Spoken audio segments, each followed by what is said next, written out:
ঘরের মধ্যে বসে বসে বোর হচ্ছিলাম। আর দেখো আমার কিন্তু স্ট্রেটনিংটা নষ্ট হয়ে গেছে, তাই ঠিক করেছি আমি আর স্ট্রেটনিং করব না।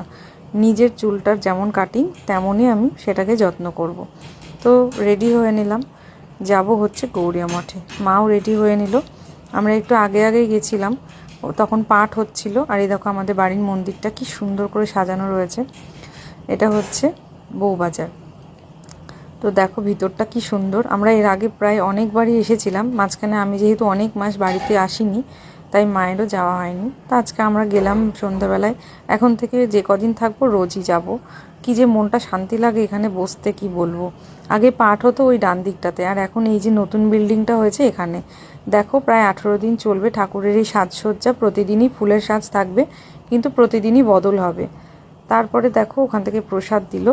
সবাই না দাঁড়িয়ে থাকছিল, কারণ সিংহাসনে কাঠ দেখা যাচ্ছিল না, এত ফুল দিয়ে সাজিয়েছিল। এটা কিন্তু আবার আগামীকালকে চেঞ্জ করবে। তো চলো বাই, আমরাও বাড়ি চলে এসেছি।